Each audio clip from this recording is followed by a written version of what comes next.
سونے اور چاندی کے زکوٰۃ کا جو نصاب ہے وہ یہ ہے کہ جس مسلمان کے پاس 7.5 تولے سونا یا 52.5 تولے چاندی ہو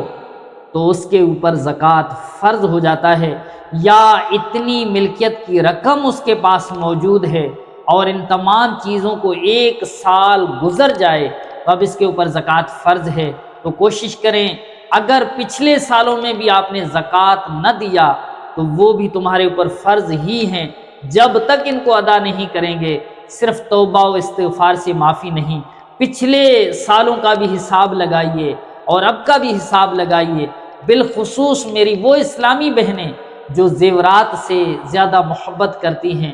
سونے سے محبت کرتی ہیں، ان کے جہیزوں میں جو ان کو زیورات ملتے ہیں یہ ان کے رکھے ہوئے ہوتے ہیں، اور اس کے علاوہ بھی مزید زیورات بنانے کا ان کو بہت زیادہ شوق ہوتا ہے۔ پیارے اور محترم اسلامی بھائیوں اور گھر کی اسلامی بہنوں، کوشش کریں ان مال کا، ان سون کا، ان چاندیوں کا، اس رقم کا حساب لگا کر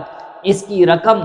غریبوں میں، مسکینوں میں، فقیروں میں، بیواہوں میں، یا آپ کے جو پڑوس میں کوئی غریب ہے، آپ کا جو عزیز اقارب رشتہ دار کوئی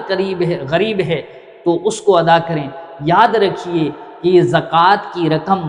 مسجد کے بنانے میں استعمال نہیں کر سکتے، یہ زکوٰۃ کی جو رقم ہے یہ کسی سید کو نہیں دے سکتے۔ ہاں یاد رکھیے، اگر کوئی آپ کی ایسی بہن ہے جو بہت ہی غریب ہے، یا ایسا کوئی بھائی ہے جو بہت ہی غریب ہے، آپ اپنے اس غریب بھائی کو اور غریب بہن کو جو فقیر ہیں، مستحق ہیں، تو ان کو بھی آپ اپنی زکوٰۃ دے سکتے ہیں۔ اللہ پاک ہمیں فکر آخرت نصیب فرمائے اور صحیح طور طریقے سے زکوٰۃ ادا کرنے کی سعادت نصیب فرمائے۔ زکوٰۃ کے جو مسائل ہیں یہ بڑے پیچیدہ مسائل ہیں، تو یہ صرف سوشل میڈیا میں دیکھ کر نہیں بلکہ کسی عالم دین سے، مفتی صاحب سے مشورہ کر کے ان کو حساب بتائیے کہ میرے پاس اتنا سون ہے، اتنی چاندی ہے یا اتنا رقم ہے، آیا مجھ پر زکوٰۃ فرض ہوتا ہے یا نہیں، اس کا ضرور حساب لیجئے گا، حساب کر کے زکوٰۃ ادا کیجئے۔ اللہ پاک ہمیں فکر آخرت نصیب فرمائے۔